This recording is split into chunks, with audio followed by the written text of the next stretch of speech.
The Science of Getting Rich, Wallace D. Wattles. Preface. This book is pragmatical, not philosophical, a practical manual, not a treatise upon theories. It is intended for the men and women whose most pressing need is for money, who wish to get rich first and philosophize afterward. It is for those who have, so far, found neither the time, the means, nor the opportunity to go deeply into the study of metaphysics, but who want results and who are willing to take the conclusions of science as a basis for action, without going into all the processes by which those conclusions were reached. It is expected that the reader will take the fundamental statements upon faith, just as he would take statements concerning a law of electrical action if they were promulgated by a Marconi or an Edison, and taking the statements upon faith that he will prove their truth by acting upon them without fear or hesitation. Every man or woman who does this will certainly get rich, for the science herein applied is an exact science, and failure is impossible. For the benefit, however, of those who wish to investigate philosophical theories and so secure a logical basis for faith, I will here cite certain authorities. The monistic theory of the universe. The theory that one is all, and that all is one, that one substance manifests itself as the seeming many elements of the material world, is of Hindu origin, and has been gradually winning its way into the thought of the Western world for 200 years. It is the foundation of all the Oriental philosophies, and of those of Descartes, Spinoza, Leibniz, Schopenhauer, Hegel, and Emerson. The reader who would dig to the philosophical foundations of this is advised to read Hegel and Emerson for himself. In writing this book, I have sacrificed all other considerations to plainness and simplicity of style, so that all might understand. The plan of action laid down herein was deduced from the conclusions of philosophy. It has been thoroughly tested, and bears the supreme test of practical experiment. It works. If you wish to know how the conclusions were arrived at, read the writings of the authors mentioned above. And if you wish to reap the fruits of their philosophies in actual practice, read this book and do exactly as it tells you to do. The author. Chapter 1. The Right to be Rich. Whatever may be said in praise of poverty, the fact remains that it is not possible to live a really complete or successful life unless one is rich. No man can rise to his greatest possible height in talent or soul development unless he has plenty of money, for to unfold the soul and to develop talent he must have many things to use, and he cannot have these things unless he has money to buy them with. A man develops in mind, soul, and body by making use of things, and society is so organized that man must have money in order to become the possessor of things. Therefore, the basis of all advancement for man must be the science of getting rich. The object of all life is development, and everything that lives has an inalienable right to all the development it is capable of attaining. Man's right to life means his right to have the free and unrestricted use of all the things which may be necessary to his fullest mental, spiritual, and physical unfoldment, or, in other words, his right to be rich. In this book, I shall not speak of riches in a figurative way. To be really rich does not mean to be satisfied or contented with a little. No man ought to be satisfied with a little if he is capable of using and enjoying more. The purpose of nature is the advancement and unfoldment of life, and every man should have all that can contribute to the power, elegance, beauty, and richness of life. To be content with less is sinful. The man who owns all he wants for the living of all the life he is capable of living is rich, and no man who has not plenty of money can have all he wants. Life has advanced so far and become so complex that even the most ordinary man or woman requires a great amount of wealth in order to live in a manner that even approaches completeness. Every person naturally wants to become all that they are capable of becoming. This desire to realize innate possibilities is inherent in human nature. We cannot help wanting to be all that we can be. Success in life is becoming what you want to be.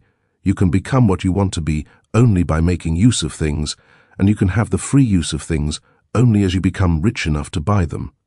To understand the science of getting rich is therefore the most essential of all knowledge. There is nothing wrong in wanting to get rich.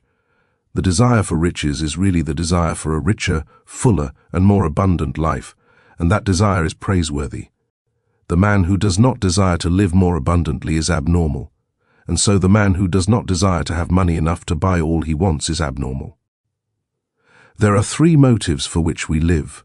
We live for the body, we live for the mind, we live for the soul. No one of these is better or holier than the other. All are alike desirable, and no one of the three, body, mind, or soul, can live fully if either of the others is cut short of full life and expression. It is not right or noble to live only for the soul and deny mind or body, and it is wrong to live for the intellect and deny body or soul. We are all acquainted with the loathsome consequences of living for the body and denying both mind and soul, and we see that real life means the complete expression of all that man can give forth through body, mind, and soul. Whatever he can say, no man can be really happy or satisfied unless his body is living fully in every function, and unless the same is true of his mind and his soul. Wherever there is unexpressed possibility or function not performed, there is unsatisfied desire. Desire is possibility seeking expression, or function seeking performance. Man cannot live fully in body without good food, comfortable clothing, and warm shelter, and without freedom from excessive toil. Rest and recreation are also necessary to his physical life. He cannot live fully in mind without books and time to study them, without opportunity for travel and observation, or without intellectual companionship. To live fully in mind, he must have intellectual recreations, and must surround himself with all the objects of art and beauty he is capable of using and appreciating. To live fully in soul, man must have love, and love is denied expression by poverty. A man's highest happiness is found in the bestowal of benefits on those he loves. Love finds its most natural and spontaneous expression in giving. The man who has nothing to give cannot fill his place as a husband or father, as a citizen or as a man. It is in the use of material things that a man finds full life for his body, develops his mind, and unfolds his soul. It is therefore of supreme importance to him that he should be rich. It is perfectly right that you should desire to be rich. If you are a normal man or woman, you cannot help doing so. It is perfectly right that you should give your best attention to the science of getting rich, for it is the noblest and most necessary of all studies. If you neglect this study, you are derelict in your duty to yourself, to God and humanity, for you can render to God and humanity no greater service than to make the most of yourself. Chapter 2. There is a science of getting rich. There is a science of getting rich, and it is an exact science, like algebra or arithmetic. There are certain laws which govern the process of acquiring riches. Once these laws are learned and obeyed by any man, he will get rich with mathematical certainty. The ownership of money and property comes as a result of doing things in a certain way. Those who do things in this certain way, whether on purpose or accidentally, get rich, while those who do not do things in this certain way, no matter how hard they work or how able they are, remain poor. It is a natural law that like causes always produce like effects, and therefore any man or woman who learns to do things in this certain way will infallibly get rich. That the above statement is true is shown by the following facts. Getting rich is not a matter of environment, for, if it were, all the people in certain neighborhoods would become wealthy. The people of one city would all be rich, while those of other towns would all be poor, or the inhabitants of one state would roll in wealth, while those of an adjoining state would be in poverty. But everywhere we see rich and poor living side by side, in the same environment, and often engaged in the same vocations. When two men are in the same locality, and in the same business, and one gets rich while the other remains poor, it shows that getting rich is not, primarily, a matter of environment. Some environments may be more favorable than others, but when two men in the same business are in the same neighborhood, and one gets rich while the other fails, it indicates that getting rich is the result of doing things in a certain way. And further, the ability to do things in this certain way is not due solely to the possession of talent, for many people who have great talent remain poor, while others who have very little talent get rich. Studying the people who have got rich, we find that they are an average lot in all respects, having no greater talents and abilities than other men.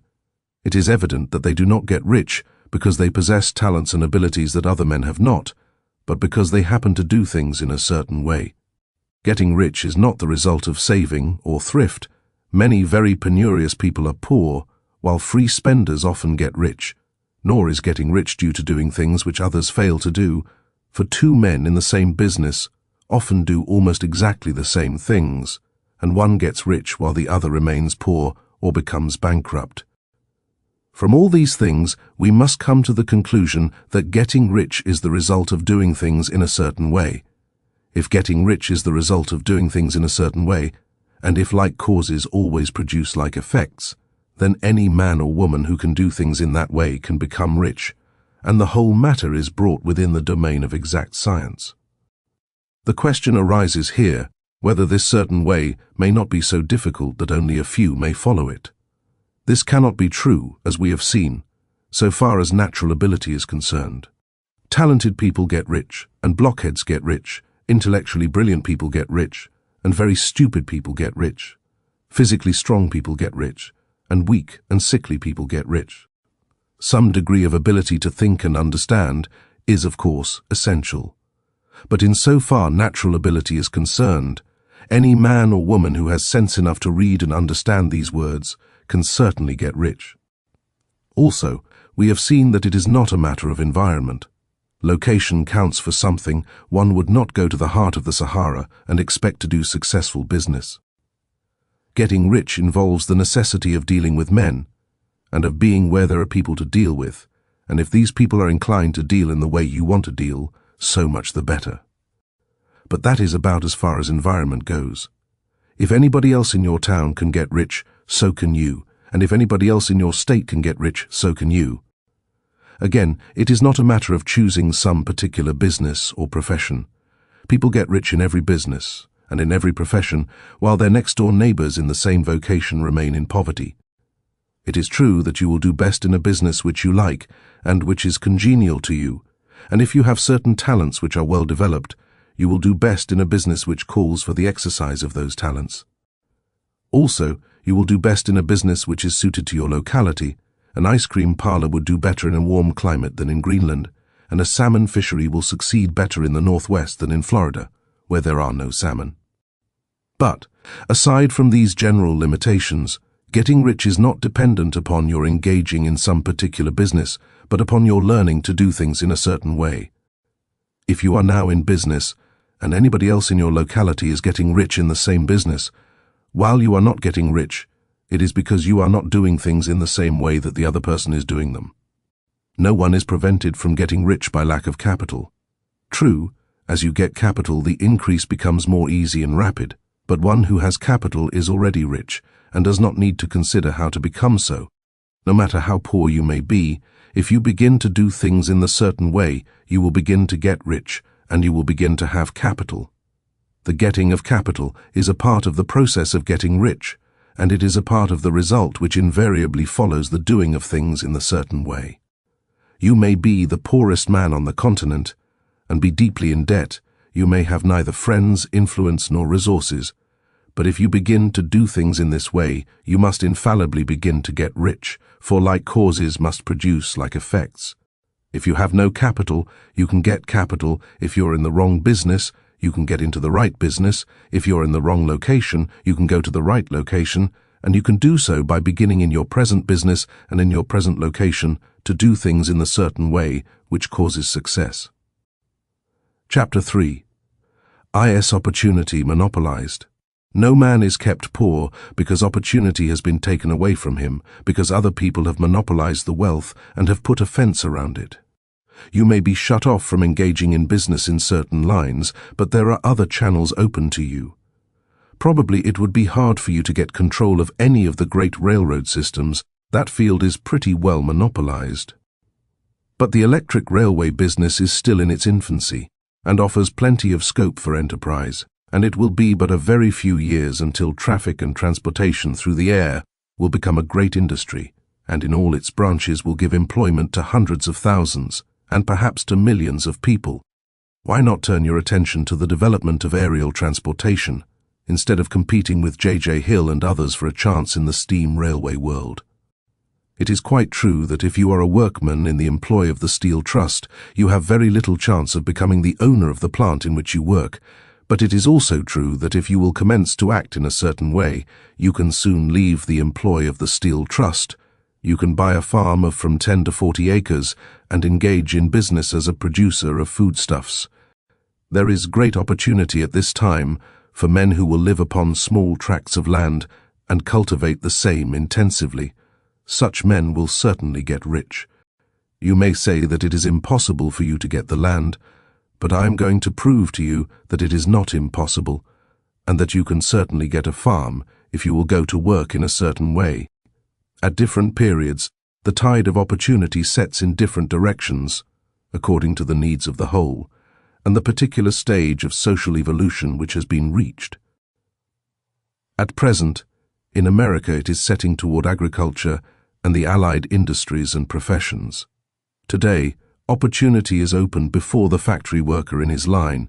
It is open before the businessman who supplies the farmer more than before the one who supplies the factory worker, and before the professional man who waits upon the farmer more than before the one who serves the working class.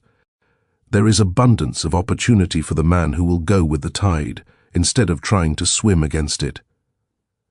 So the factory workers, either as individuals or as a class, are not deprived of opportunity. The workers are not being kept down by their masters, they are. Not being ground by the trusts and combinations of capital. As a class, they are where they are because they do not do things in a certain way.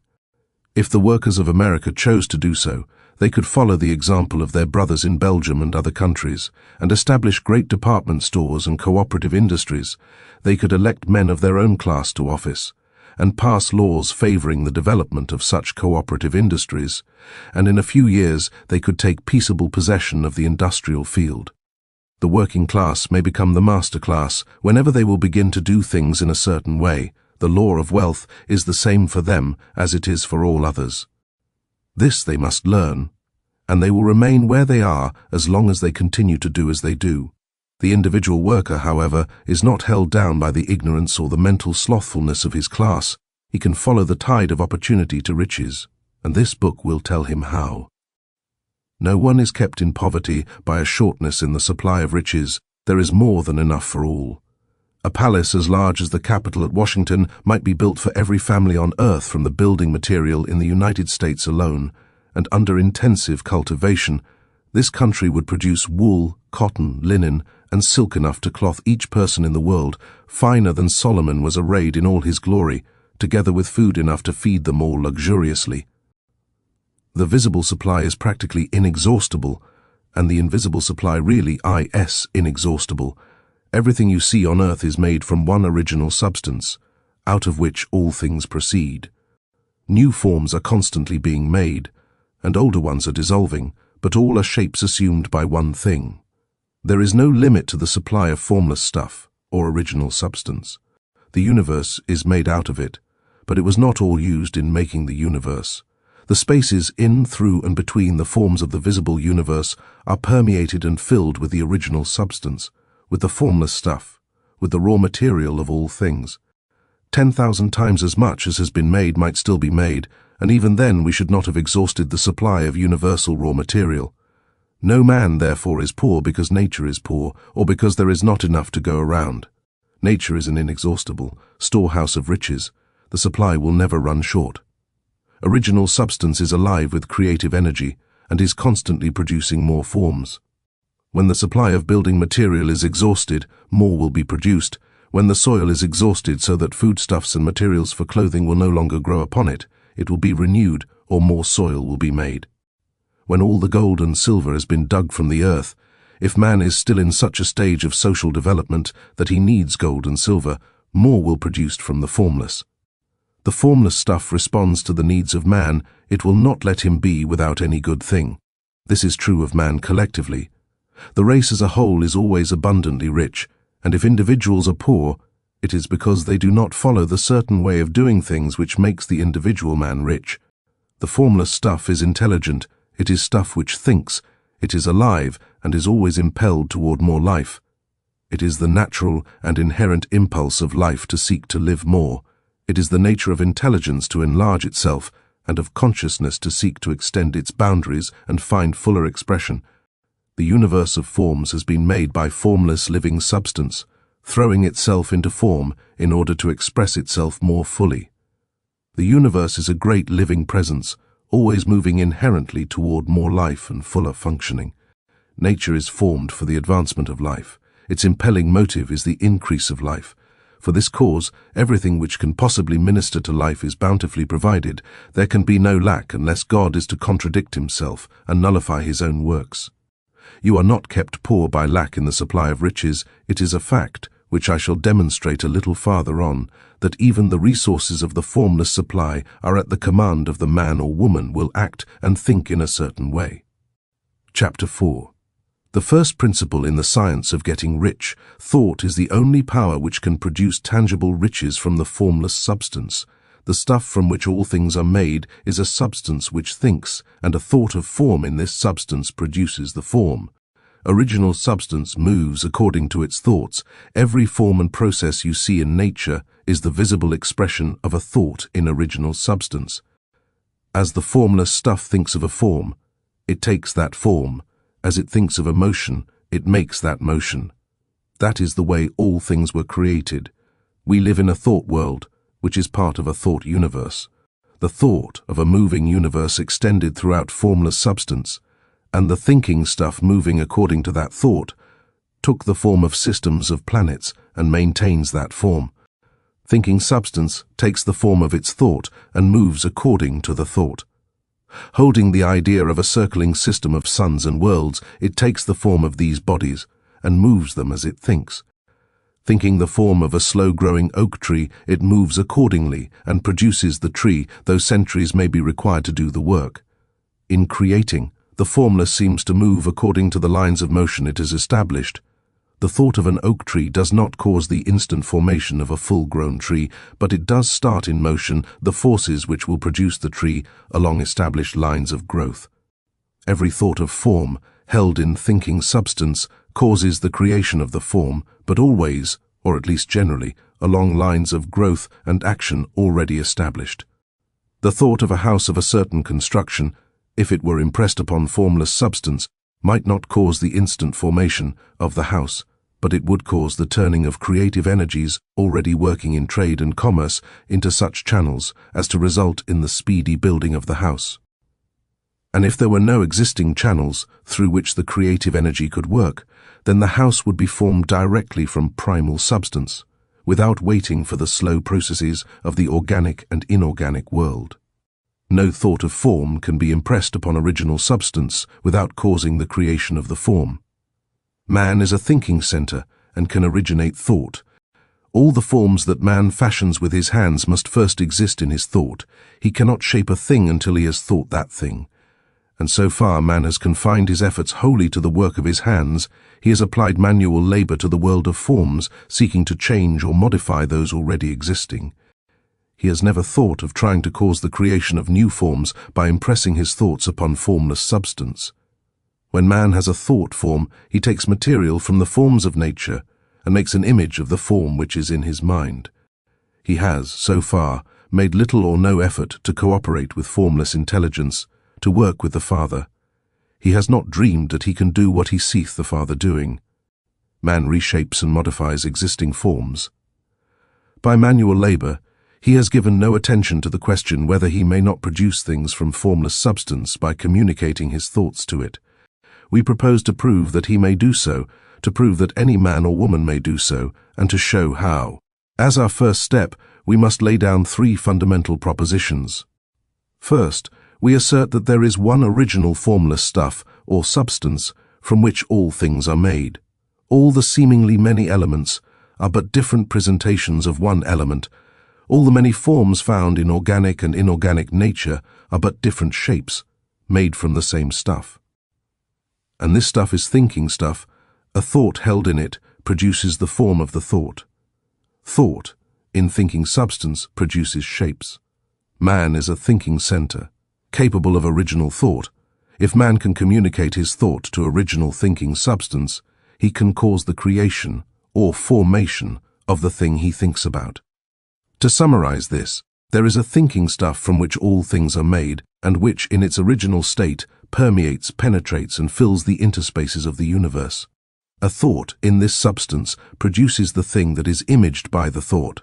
Man can form things in his thought, and, by impressing his thought upon formless substance, can cause the thing he thinks about to be created. It may be asked if I can prove these statements, and without going into details, I answer that I can do so, both by logic and experience. Reasoning back from the phenomena of form and thought, I come to one original thinking substance, and reasoning forward from this thinking substance, I come to man's power to cause the formation of the thing he thinks about. And by experiment, I find the reasoning true, and this is my strongest proof. If one man who reads this book gets rich by doing what it tells him to do, that is evidence in support of my claim. But if every man who does what it tells him to do gets rich, that is positive proof until someone goes through the process and fails. The theory is true until the process fails, and this process will not fail, for every man who does exactly what this book tells him to do will get rich. I have said that men get rich by doing things in a certain way, and in order to do so, men must become able to think in a certain way. A man's way of doing things is the direct result of the way he thinks about things. To do things in a way you want to do them, you will have to acquire the ability to think the way you want to think. This is the first step toward getting rich. To think what you want to think is to think truth, regardless of appearances. Every man has the natural and inherent power to think what he wants to think, but it requires far more effort to do so than it does to think the thoughts which are suggested by appearances. To think according to appearance is easy. To think truth regardless of appearances is laborious, and requires the expenditure of more power than any other work man is called upon to perform. There is no labor from which most people shrink as they do from that of sustained and consecutive thought. It is the hardest work in the world. This is especially true when truth is contrary to appearances. Every appearance in the visible world tends to produce a corresponding form in the mind which observes it, and this can only be prevented by holding the thought of the truth. To look upon the appearance of disease will produce the form of disease in your own mind, and ultimately in your body, unless you hold the thought of the truth, which is that there is no disease, it is only an appearance, and the reality is health. To look upon the appearances of poverty will produce corresponding forms in your own mind. Unless you hold to the truth that there is no poverty, there is only abundance. To think health when surrounded by the appearances of disease, or to think riches when in the midst of appearances of poverty, requires power. But he who acquires this power becomes a master mind. He can conquer fate. He can have what he wants. This power can only be acquired by getting hold of the basic fact which is behind all appearances, and that fact is that there is one thinking substance from which and by which all things are made. Then we must grasp the truth that every thought held in this substance becomes a form, and that man can so impress his thoughts upon it as to cause them to take form and become visible things. When we realize this, we lose all doubt and fear, for we know that we can create what we want to create, we can get what we want to have, and can become what we want to be. As a first step toward getting rich, you must believe the three fundamental statements given previously in this chapter, and in order to emphasize them, I repeat them here. There is a thinking stuff from which all things are made, and which, in its original state, permeates, penetrates, and fills the interspaces of the universe. A thought in this substance produces the thing that is imaged by the thought. Man can form things in his thought, and, by impressing his thought upon formless substance, can cause the thing he thinks about to be created. You must lay aside all other concepts of the universe than this monistic one, and you must dwell upon this until it is fixed in your mind, and has become your habitual thought. Read these creed statements over and over again, fix every word upon your memory, and meditate upon them until you firmly believe what they say.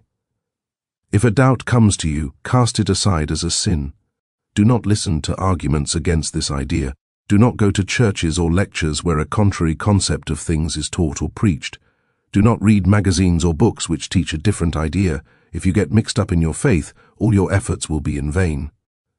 Do not ask why these things are true, nor speculate as to how they can be true. Simply take them on trust. The science of getting rich begins with the absolute acceptance of this faith. Chapter 5. Increasing Life. You must get rid of the last vestige of the old idea that there is a deity whose will it is that you should be poor, or whose purposes may be served by keeping you in poverty. The intelligent substance which is all, and in all, and which lives in all and lives in you, is a consciously living substance. Being a consciously living substance, it must have the nature and inherent desire of every living intelligence for increase of life. Every living thing must continually seek for the enlargement of its life, because life, in the mere act of living, must increase itself. A seed, dropped into the ground, springs into activity, and in the act of living produces 100 more seeds. Life, by living, multiplies itself. It is forever becoming more. It must do so, if it continues to be at all. Intelligence is under this same necessity for continuous increase. Every thought we think makes it necessary for us to think another thought. Consciousness is continually expanding. Every fact we learn leads us to the learning of another fact. Knowledge is continually increasing. Every talent we cultivate brings to the mind the desire to cultivate another talent. We are subject to the urge of life, seeking expression, which ever drives us on to know more, to do more, and to be more. In order to know more, do more, and be more, we must have more. We must have things to use, for we learn, and do, and become, only by using things. We must get rich, so that we can live more. The desire for riches is simply the capacity for larger life-seeking fulfillment. Every desire is the effort of an unexpressed possibility to come into action. It is power seeking to manifest which causes desire. That which makes you want more money is the same as that which makes the plant grow. It is life seeking fuller expression. The one living substance must be subject to this inherent law of all life. It is permeated with the desire to live more. That is why it is under the necessity of creating things. The one substance desires to live more in you, hence it wants you to have all the things you can use. It is the desire of God that you should get rich. He wants you to get rich because he can express himself better through you if you have plenty of things to use in giving him expression. He can live more in you if you have unlimited command of the means of life. The universe desires you to have everything you want to have. Nature is friendly to your plans. Everything is naturally for you. Make up your mind that this is true. It is essential, however, that your purpose should harmonize with the purpose that is in all. You must want real life, not mere pleasure of sensual gratification. Life is the performance of function, and the individual really lives only when he performs every function, physical, mental, and spiritual, of which he is capable, without excess in any. You do not want to get rich in order to live swinishly for the gratification of animal desires. That is not life. But the performance of every physical function is a part of life, and no one lives completely who denies the impulses of the body a normal and healthful expression. You do not want to get rich solely to enjoy mental pleasures, to get knowledge, to gratify ambition, to outshine others, to be famous. All these are a legitimate part of life, but the man who lives for the pleasures of the intellect alone will only have a partial life, and he will never be satisfied with his lot. You do not want to get rich solely for the good of others, to lose yourself for the salvation of mankind, to experience the joys of philanthropy and sacrifice. The joys of the soul are only a part of life, and they are no better or nobler than any other part. You want to get rich in order that you may eat, drink, and be merry when it is time to do these things, in order that you may surround yourself with beautiful things, see distant lands, feed your mind, and develop your intellect, in order that you may love men and do kind things, and be able to play a good part in helping the world to find truth. But remember that extreme altruism is no better and no nobler than extreme selfishness. Both are mistakes. Get rid of the idea that God wants you to sacrifice yourself for others, and that you can secure his favor by doing so. God requires nothing of the kind. What he wants is that you should make the most of yourself, for yourself, and for others. And you can help others more by making the most of yourself than in any other way. You can make the most of yourself only by getting rich. So it is right and praiseworthy that you should give your first and best thought to the work of acquiring wealth. Remember, however, that the desire of substance is for all, and its movements must be for more life to all. It cannot be made to work for less life to any, because it is equally in all, seeking riches and life.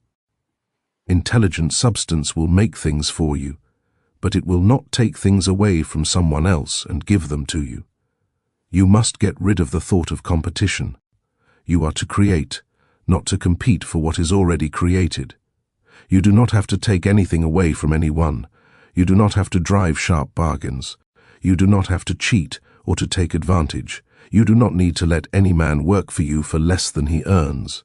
You do not have to covet the property of others, or to look at it with wishful eyes. No man has anything of which you cannot have the like, and that without taking what he has away from him. You are to become a creator, not a competitor. You are going to get what you want, but in such a way that when you get it, every other man will have more than he has now. I am aware that there are men who get a vast amount of money by proceeding in direct opposition to the statements in the paragraph above, and may add a word of explanation here.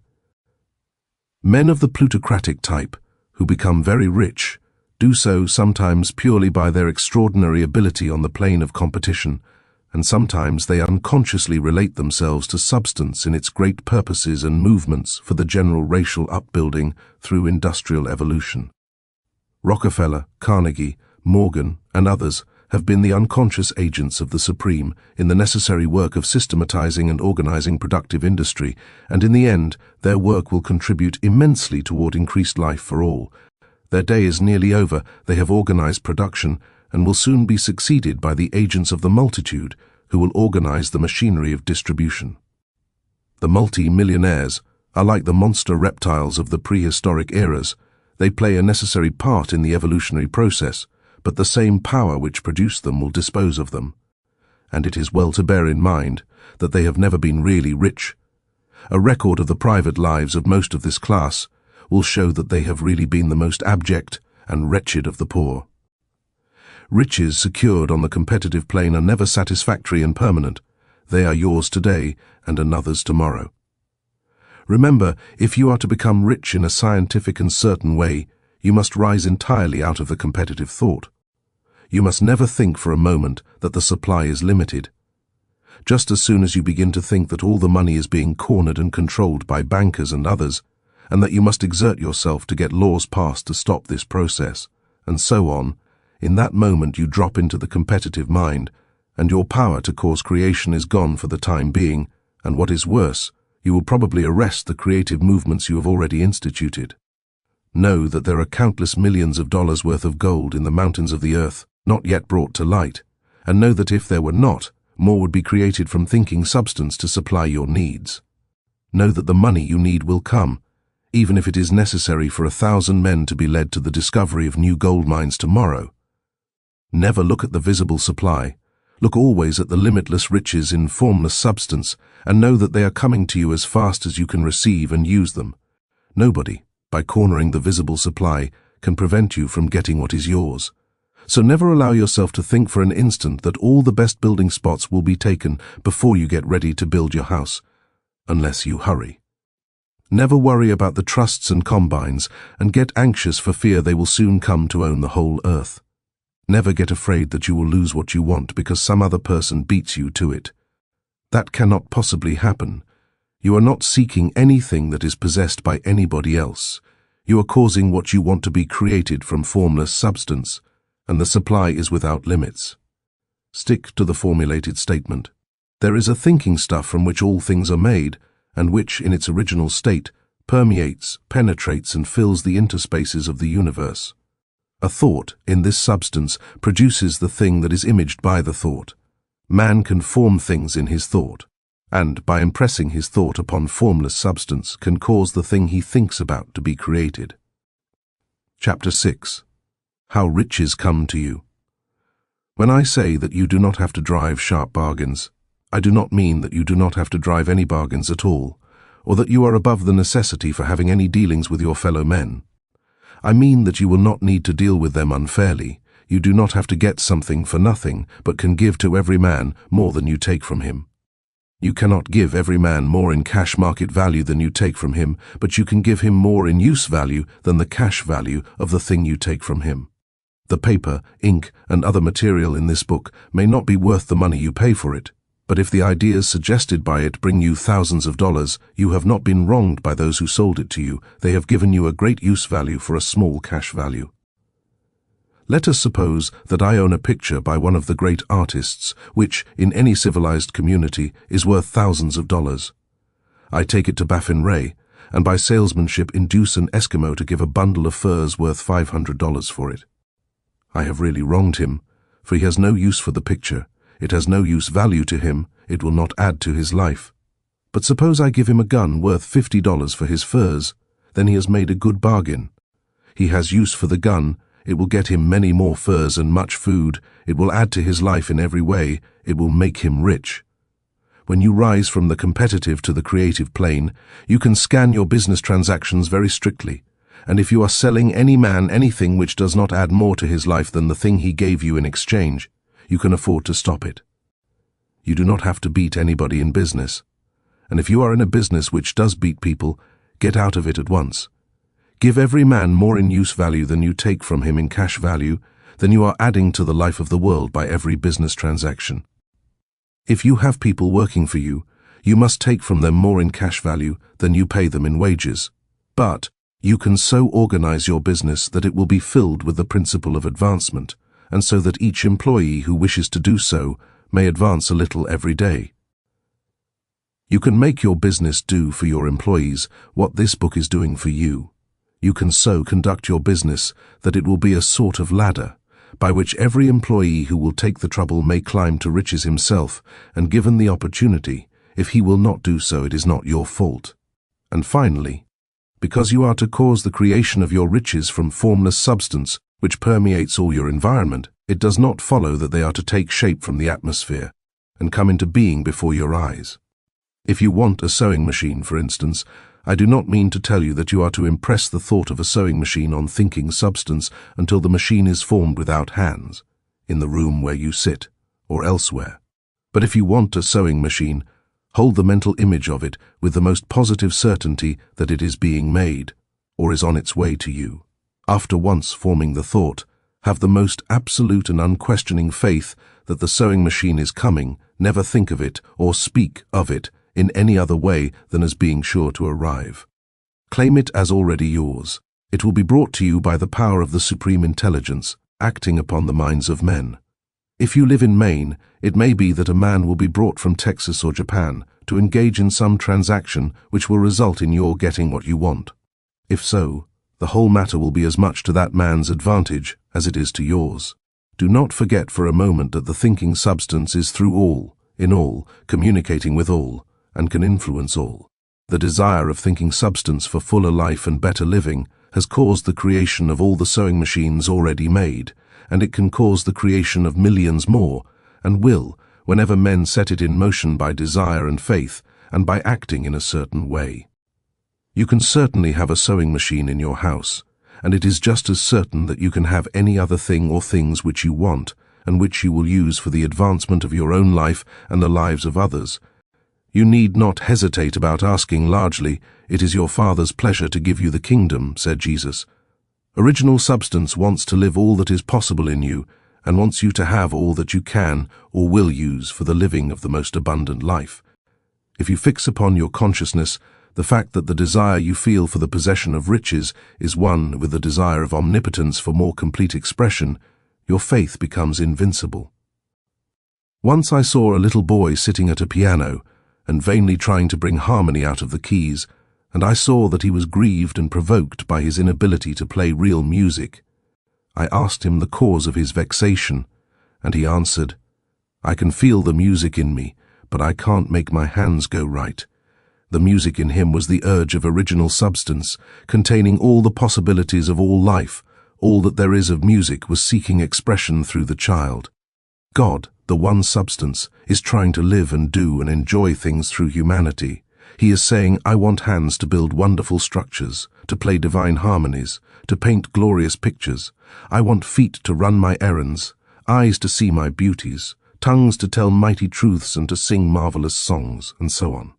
All that there is of possibility is seeking expression through men. God wants those who can play music to have pianos and every other instrument, and to have the means to cultivate their talents to the fullest extent. He wants those who can appreciate beauty to be able to surround themselves with beautiful things. He wants those who can discern truth to have every opportunity to travel and observe.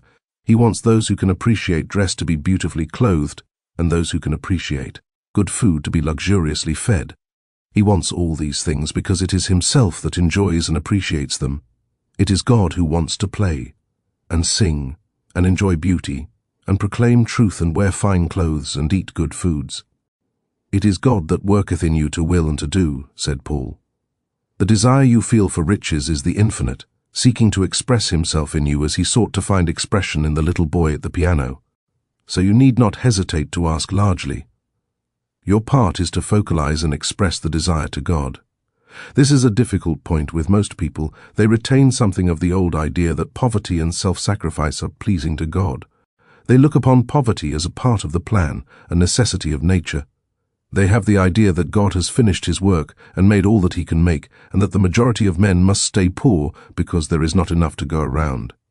They hold to so much of this erroneous thought that they feel ashamed to ask for wealth. They try not to want more than a very modest competence, just enough to make them fairly comfortable. I recall now the case of one student who was told that he must get in mind a clear picture of the things he desired, so that the creative thought of them might be impressed on formless substance. He was a very poor man, living in a rented house and having only what he earned from day to day, and he could not grasp the fact that all wealth was his. So, after thinking the matter over, he decided that he might reasonably ask for a new rug for the floor of his best room and an anthracite coal stove to heat the house during the cold weather. Following the instructions given in this book, he obtained these things in a few months, and then it dawned upon him that he had not asked enough. He went through the house in which he lived and planned all the improvements he would like to make in it. He mentally added a bay window here and a room there, until it was complete in his mind as his ideal home, and then he planned its furnishings. Holding the whole picture in his mind, he began living in the certain way and moving toward what he wanted, and he owns the house now and is rebuilding it after the form of his mental image. And now, with still larger faith, he is going on to get greater things. It has been unto him according to his faith, and it is so with you and with all of us. Chapter 7. Gratitude. The illustrations given in the last chapter will have conveyed to the reader the fact that the first step toward getting rich is to convey the idea of your wants to the formless substance. This is true, and you will see that in order to do so, it becomes necessary to relate yourself to the formless intelligence in a harmonious way. To secure this harmonious relation is a matter of such primary and vital importance that I shall give some space to its discussion here, and give you instructions which, if you will follow them, will be certain to bring you into perfect unity of mind with God. The whole process of mental adjustment and atonement can be summed up in one word: gratitude. First, you believe that there is one intelligent substance, from which all things proceed. Second, you believe that this substance gives you everything you desire. And third, you relate yourself to it by a feeling of deep and profound gratitude.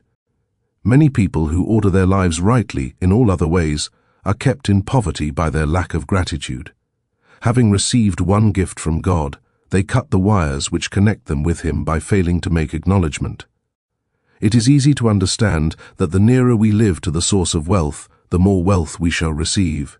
And it is easy also to understand that the soul that is always grateful lives in closer touch with God than the one which never looks to Him in thankful acknowledgement.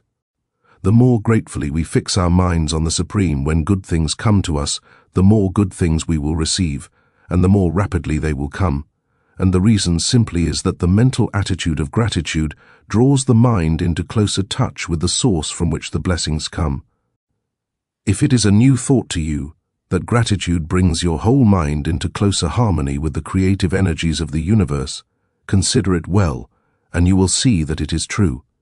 The good things you already have come to you along the line of obedience to certain laws. Gratitude will lead your mind out along the ways by which things come, and it will keep you in close harmony with creative thought and prevent you from falling into competitive thought. Gratitude alone can keep you looking toward the all and prevent you from falling into the error of thinking of the supply as limited, and to do that would be fatal to your hopes. There is a law of gratitude, and it is absolutely necessary that you should observe the law if you are to get the results you seek. The law of gratitude is the natural principle that action and reaction are always equal, and in opposite directions. The grateful outreaching of your mind in thankful praise to the Supreme is a liberation or expenditure of force. It cannot fail to reach that to which it addressed, and the reaction is an instantaneous movement towards you. Draw nigh unto God, and he will draw nigh unto you. That is a statement of psychological truth. And if your gratitude is strong and constant, the reaction in formless substance will be strong and continuous. The movement of the things you want will be always toward you. Notice the grateful attitude that Jesus took, how he always seems to be saying, I thank thee, Father, that thou hearest me. You cannot exercise much power without gratitude, for it is gratitude that keeps you connected with power. But the value of gratitude does not consist solely in getting you more blessings in the future. Without gratitude, you cannot long keep from dissatisfied thought regarding things as they are. The moment you permit your mind to dwell with dissatisfaction upon things as they are, you begin to lose ground. You fix attention upon the common, the ordinary, the poor, and the squalid and mean, and your mind takes the form of these things. Then you will transmit these forms or mental images to the formless, and the common, the poor, the squalid, and mean will come to you. To permit your mind to dwell upon the inferior is to become inferior and to surround yourself with inferior things. On the other hand, to fix your attention on the best is to surround yourself with the best and to become the best. The creative power within us makes us into the image of that to which we give our attention. We are thinking substance, and thinking substance always takes the form of that which it thinks about. The grateful mind is constantly fixed upon the best, therefore it tends to become the best. It takes the form or character of the best, and will receive the best. Also, faith is born of gratitude.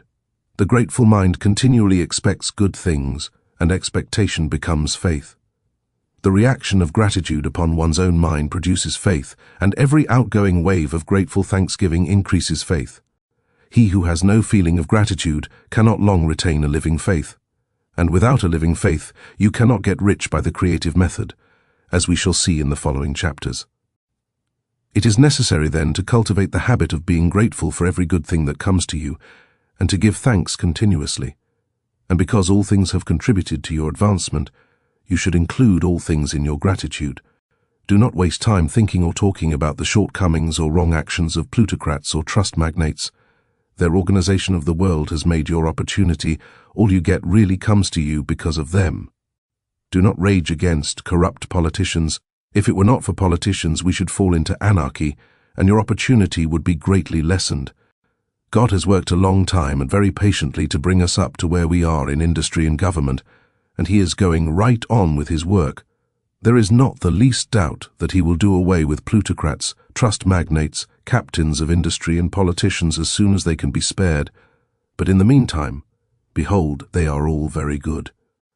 Remember that they are all helping to arrange the lines of transmission along which your riches will come to you, and be grateful to them all. This will bring you into harmonious relations with the good in everything, and the good in everything will move toward you. Chapter 8. Thinking in the Certain Way.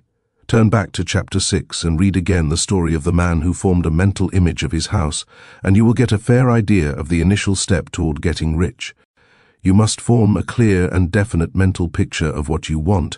You cannot transmit an idea unless you have it yourself.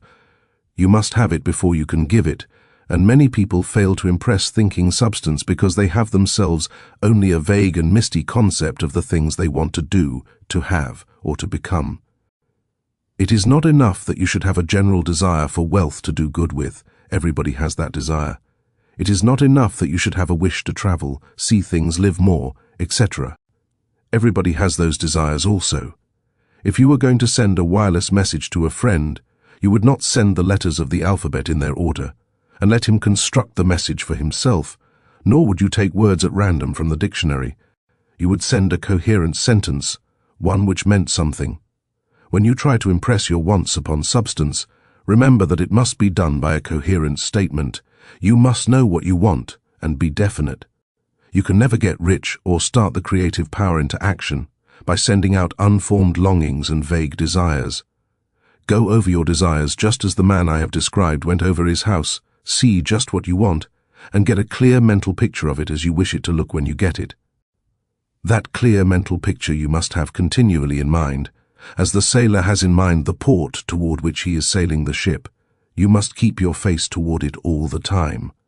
You must no more lose sight of it than the steersman loses sight of the compass.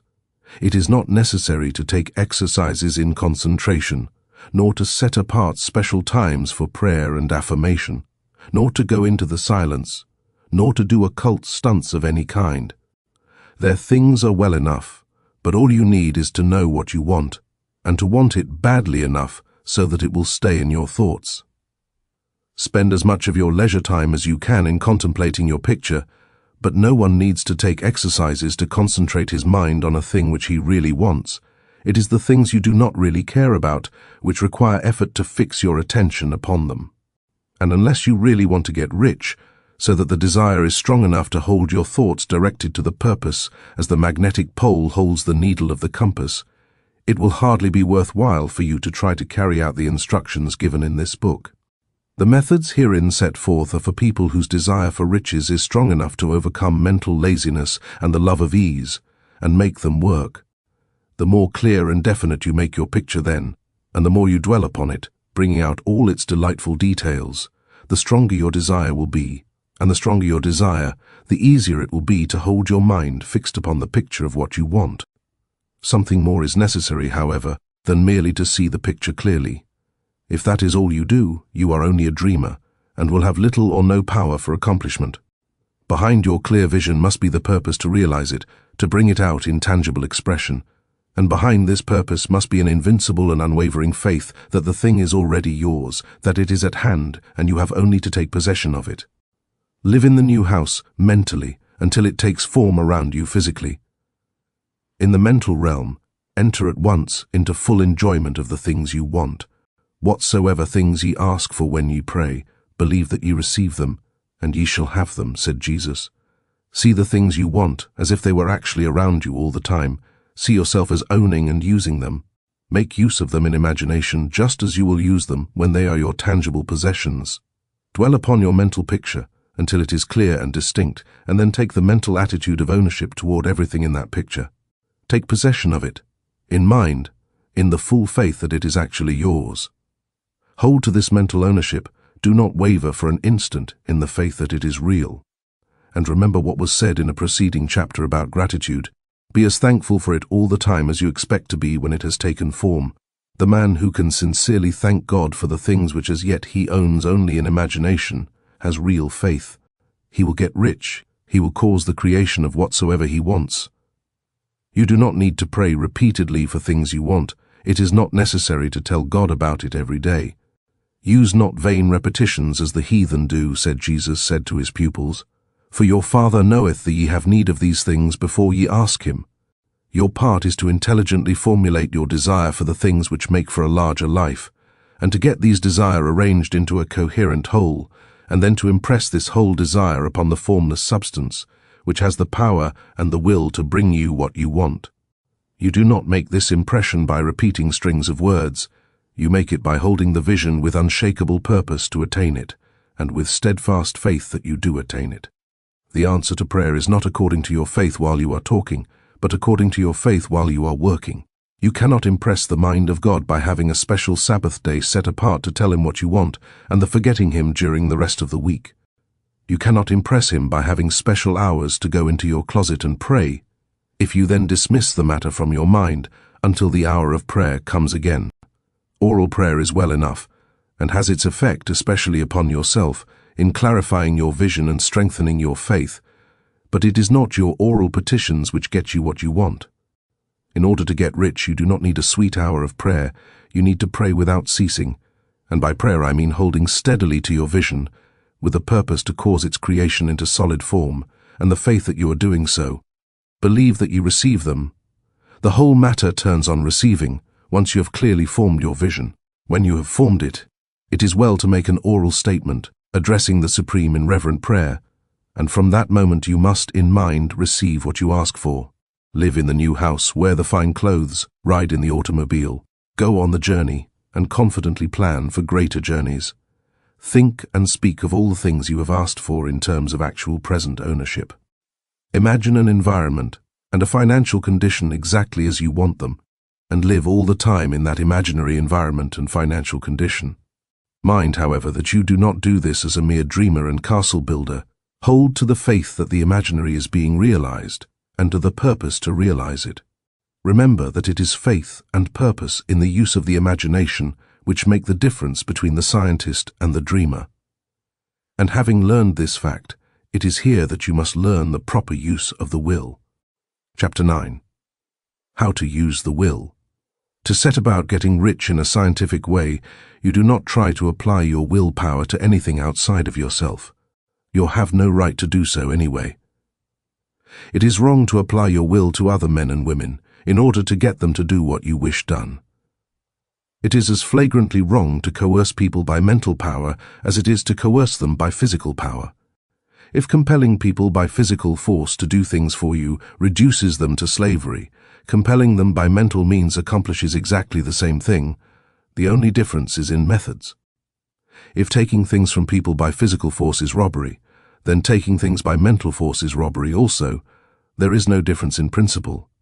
You have no right to use your willpower upon another person, even for his own good, for you do not know what is for his good. The science of getting rich does not require you to apply power or force to any other person in any way whatsoever. There is not the slightest necessity for doing so. Indeed, any attempt to use your will upon others will only tend to defeat your purpose. You do not need to apply your will to things in order to compel them to come to you. That would simply be trying to coerce God, and would be foolish and useless, as well as irreverent. You do not have to compel God to give you good things, any more than you have to use your willpower to make the sun rise. You do not have to use your willpower to conquer an unfriendly deity, or to make stubborn and rebellious forces do your bidding. Substance is friendly to you, and is more anxious to give you what you want than you are to get it. To get rich, you need only to use your willpower upon yourself. When you know what to think and do, then you must use your will to compel yourself to think and do the right things. That is the legitimate use of the will in getting what you want, to use it in holding yourself to the right course. Use your will to keep yourself thinking and acting in a certain way. Do not try to project your will or your thoughts or your mind out into space to act on things or people. Keep your mind at home. It can accomplish more there than elsewhere. Use your mind to form a mental image of what you want and to hold that vision with faith and purpose, and use your will to keep your mind working in the right way. The more steady and continuous your faith and purpose, the more rapidly you will get rich, because you will make only positive impressions upon substance, and you will not neutralize or offset them by negative impressions. The picture of your desires, held with faith and purpose, is taken up by the formless and permeates it to great distances throughout the universe, for all I know. As this impression spreads, all things are set moving toward its realization.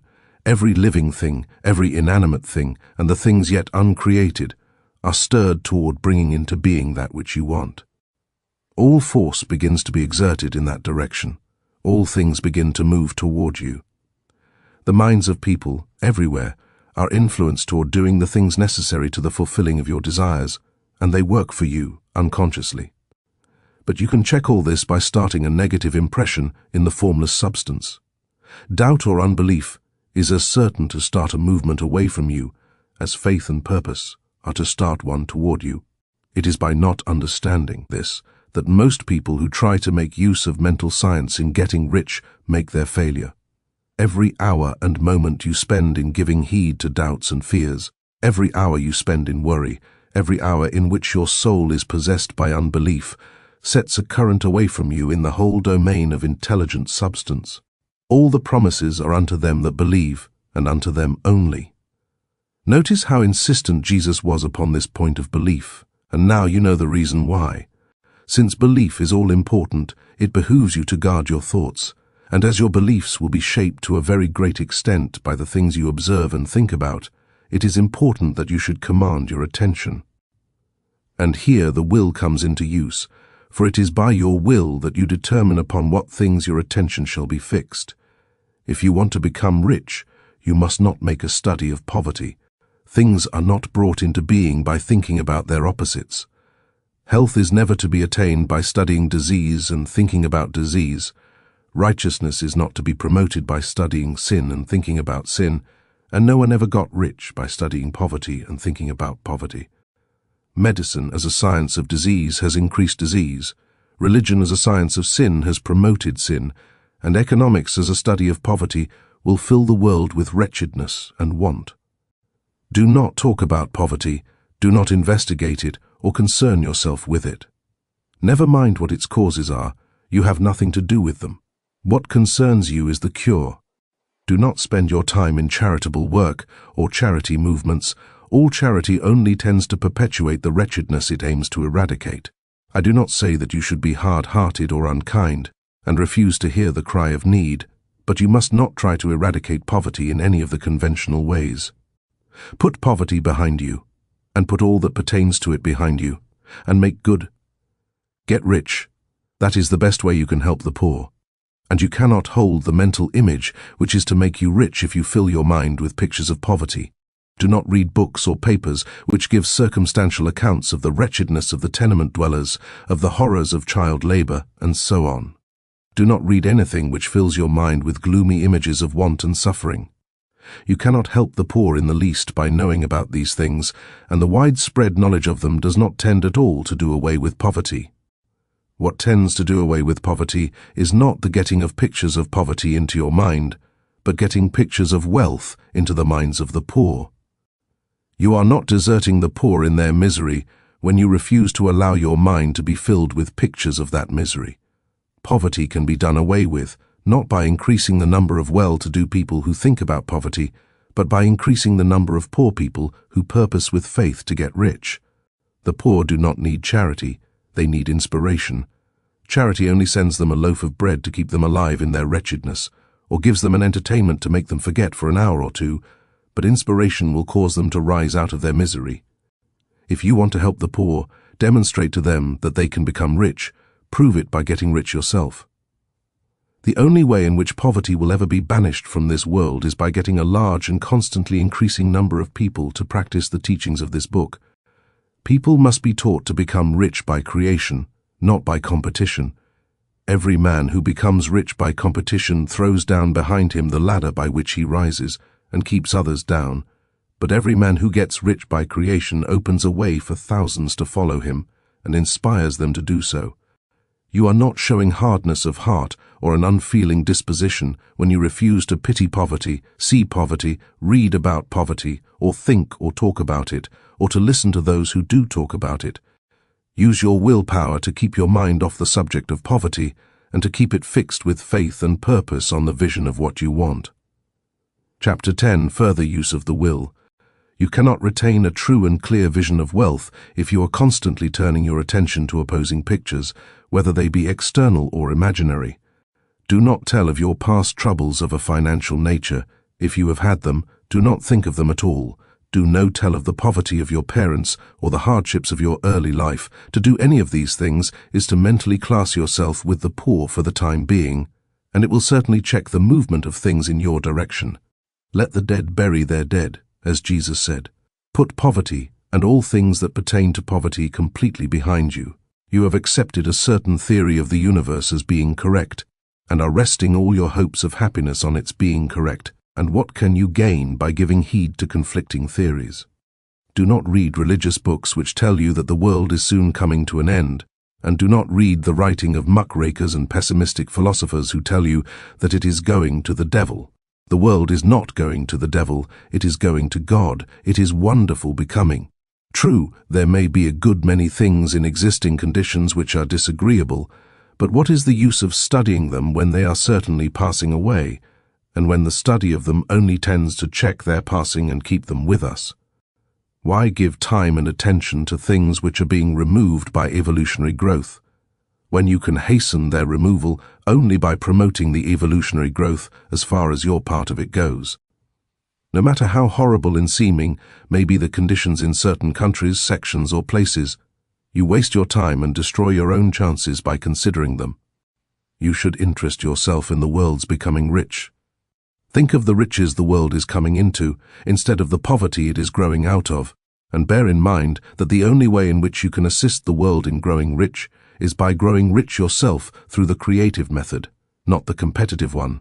Give your attention wholly to riches, ignore poverty. Whenever you think or speak of those who are poor, think and speak of them as those who are becoming rich, as those who are to be congratulated rather than pitied. Then they and others will catch the inspiration and begin to search for the way out. Because I say that you are to give your whole time and mind and thought to riches, it does not follow that you are to be sordid or mean. To become really rich is the noblest aim you can have in life, for it includes everything else. On the competitive plane, the struggle to get rich is a godless scramble for power over other men, but when we come into the creative mind, all this is changed. All that is possible in the way of greatness and soul unfoldment, of service and lofty endeavor, comes by way of getting rich. All is made possible by the use of things. If you lack for physical health, you will find that the attainment of it is conditional on your getting rich. Only those who are emancipated from financial worry and who have the means to live a carefree existence and follow hygienic practices can have and retain health. Moral and spiritual greatness is possible only to those who are above the competitive battle for existence, and only those who are becoming rich on the plane of creative thought are free from the degrading influences of competition. If your heart is set on domestic happiness, remember that love flourishes best where there is refinement, a high level of thought, and freedom from corrupting influences. And these are to be found only where riches are attained by the exercise of creative thought, without strife or rivalry. You can aim at nothing so great or noble, I repeat, as to become rich, and you must fix your attention upon your mental picture of riches to the exclusion of all that may tend to dim or obscure the vision. You must learn to see the underlying truth in all things. You must see beneath all seemingly wrong conditions the great one life ever moving forward toward fuller expression and more complete happiness. It is the truth that there is no such thing as poverty, that there is only wealth. Some people remain in poverty because they are ignorant of the fact that there is wealth for them, and these can best be taught by showing them the way to affluence in your own person and practice. Others are poor because, while they feel that there is a way out, they are too intellectually indolent to put forth the mental effort necessary to find that way, and by travel it. And for these, the very best thing you can do is to arouse their desire by showing them the happiness that comes from being rightly rich. Others still are poor because, while they have some notion of science, they have become so swamped and lost in the maze of metaphysical and occult theories that they do not know which road to take. They try a mixture of many systems and fail in all. For these, again, the very best thing to do is to show the right way in your own person and practice. An ounce of doing things is worth a pound of theorizing. The very best thing you can do for the whole world is to make the most of yourself.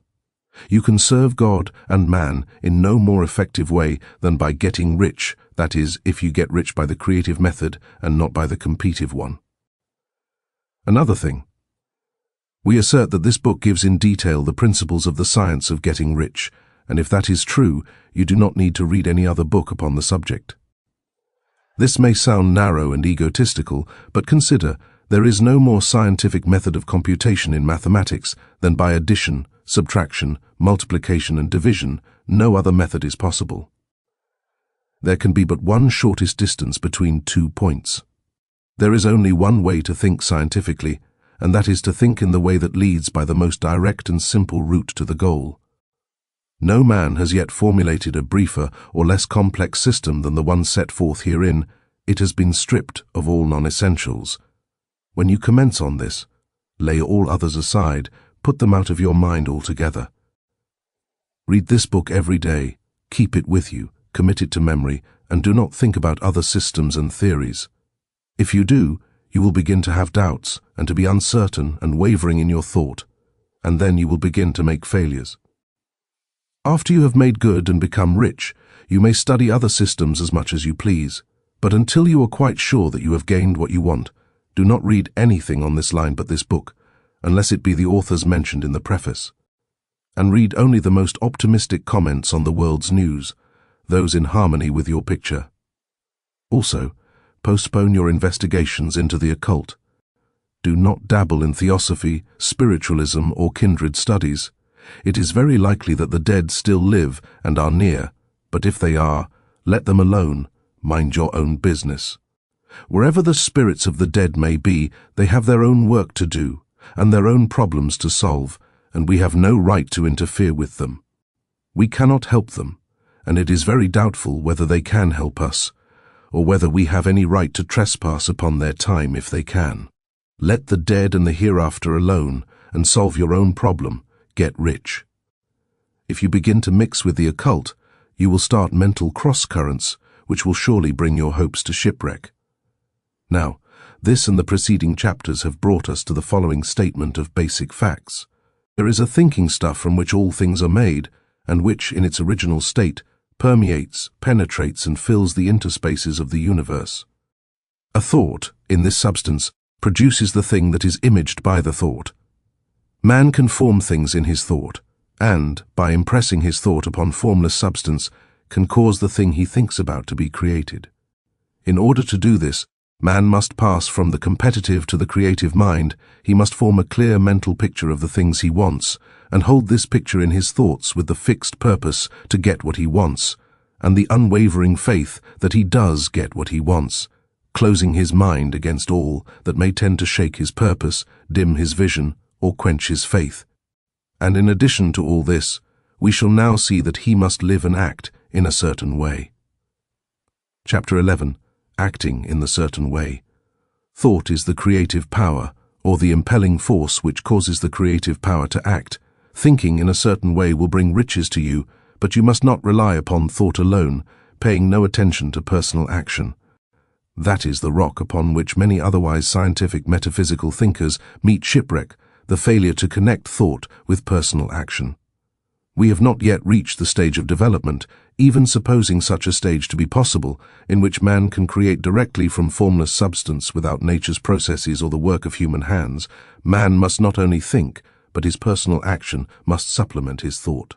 By thought you can cause the gold in the hearts of the mountains to be impelled toward you, but it will not mine itself, refine itself, coin itself into double eagles, and come rolling along the road seeking its way into your pocket.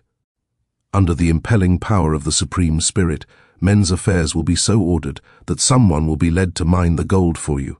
Other men's business transactions will be so directed that the gold will be brought toward you, and you must so arrange your own business affairs that you may be able to receive it when it comes to you. Your thought makes all things, animate and inanimate, work to bring you what you want, but your personal activity must be such that you can rightly receive what you want when it reaches you. You are not to take it as charity, nor to steal it. You must give every man more in use value than he gives you in cash value. The scientific use of thought consists in forming a clear and distinct mental image of what you want, in holding fast to the purpose to get what you want, and in realizing with grateful faith that you do get what you want. Do not try to project your thought in any mysterious or occult way, with the idea of having it go out and do things for you that is wasted effort, and will weaken your power to think with sanity. The action of thought in getting rich is fully explained in the preceding chapters. Your faith and purpose positively impress your vision upon formless substance, which has the same desire for more life that you have, and this Scion received from you sets all the creative forces at work in and through their regular channels of action, but directed toward you. It is not your part to guide or supervise the creative process. All you have to do with that is to retain your vision, stick to your purpose, and maintain your faith and gratitude. But you must act in a certain way, so that you can appropriate what is yours when it comes to you, so that you can meet the things you have in your picture, and put them in their proper places as they arrive. You can really see the truth of this. When things reach you, they will be in the hands of other men, who will ask an equivalent for them, and you can only get what is yours by giving the other man what is his. Your pocketbook is not going to be transformed into a Fortunata's purse, which shall be always full of money without effort on your part. This is the crucial point in the science of getting rich, right here, where thought and personal action must be combined. There are very many people who, consciously or unconsciously, set the creative forces in action by the strength and persistence of their desires, but who remain poor because they do not provide for the reception of the thing they want when it comes. By thought, the thing you want is brought to you. By action you receive it. Whatever your action is to be, it is evident that you must act now. You cannot act in the past, and it is essential to the clearness of your mental vision that you dismiss the past from your mind. You cannot act in the future, for the future is not here yet, and you cannot tell how you will want to act in any future contingency until that contingency has arrived. Because you are not in the right business or the right environment now, do not think that you must postpone action until you get into the right business or environment. And do not spend time in the present taking thought as to the best course in possible future emergencies. Have faith in your ability to meet any emergency when it arrives. If you act in the present with your mind on the future, your present action will be with a divided mind and will not be effective. Put your whole mind into present action.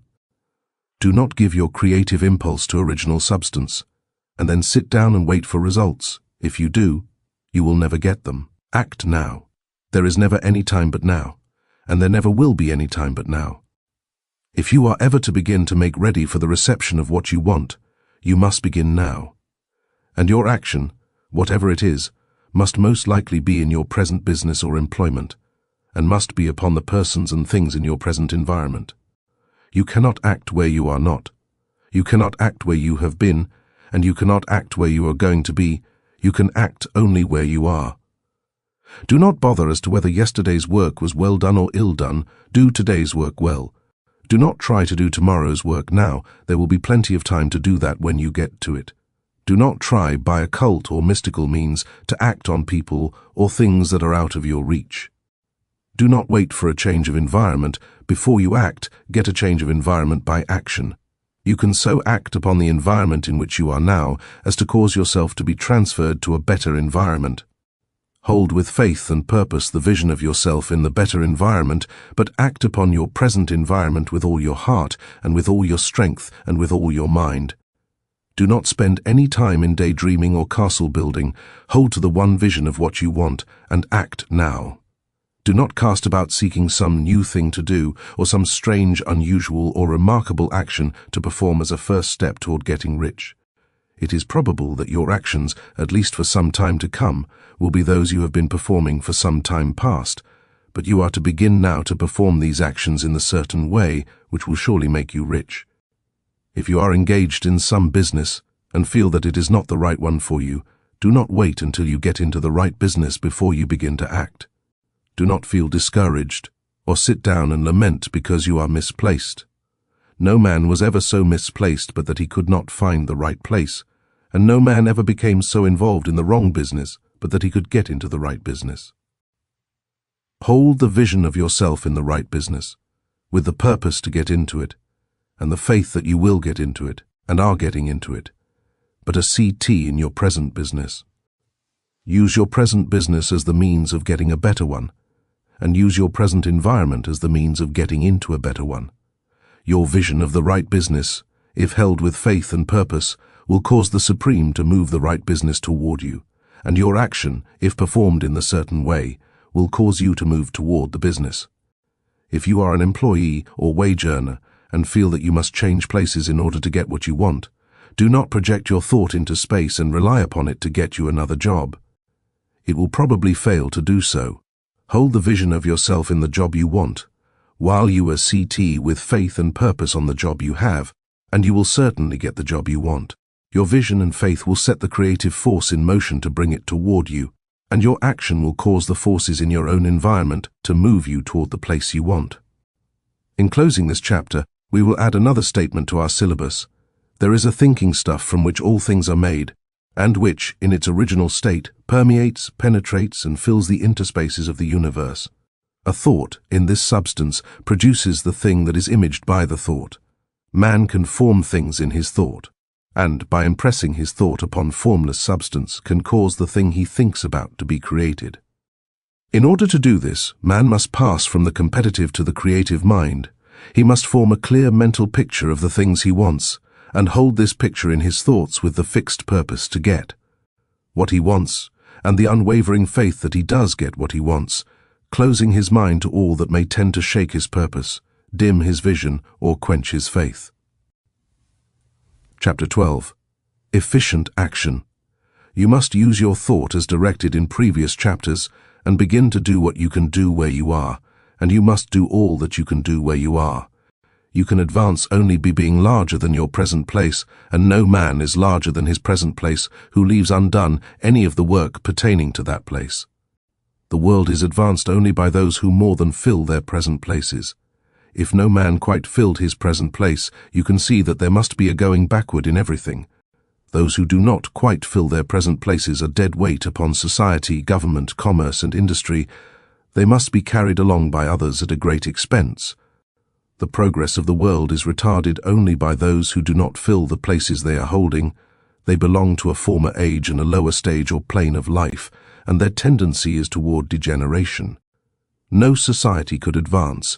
If every man was smaller than his place, social evolution is guided by the law of physical and mental evolution. In the animal world, evolution is caused by excess of life. When an organism has more life than can be expressed in the functions of its own plane, it develops the organs of a higher plane, and a new species is originated. There never would have been new species had there not been organisms which more than filled their places. The law is exactly the same for you. Your getting rich depends upon your applying this principle to your own affairs. Every day is either a successful day or a day of failure, and it is the successful days which get you what you want. If every day is a failure, you can never get rich, while if every day is a success, you cannot fail to get rich. If there is something that may be done today, and you do not do it, you have failed in so far as that thing is concerned, and the consequences may be more disastrous than you imagine. You cannot foresee the results of even the most trivial act. You do not know the workings of all the forces that have been set moving in your behalf. Much may be depending on your doing some simple act. It may be the very thing which is to open the door of opportunity to very great possibilities. You can never know all the combinations which supreme intelligence is making for you in the world of things and of human affairs. Your neglect or failure to do some small thing may cause a long delay in getting what you want. Do, every day, all that can be done that day. There is, however, a limitation or qualification of the above that you must take into account. You are not to overwork, nor to rush blindly into your business in the effort to do the greatest possible number of things in the shortest possible time. You are not to try to do tomorrow's work today, nor to do a week's work in a day. It is really not the number of things you do, but the efficiency of each separate action that counts. Every act is, in itself, either a success or a failure. Every act is, in itself, either effective or inefficient. Every inefficient act is a failure, and if you spend your life in doing inefficient acts, your whole life will be a failure. The more things you do, the worse for you if all your acts are inefficient ones. On the other hand, every efficient act is a success in itself, and if every act of your life is an efficient one, your whole life must be a success. The cause of failure is doing too many things in an inefficient manner and not doing enough things in an efficient manner. You will see that it is a self-evident proposition that if you do not do any inefficient acts, and if you do a sufficient number of efficient acts, you will become rich.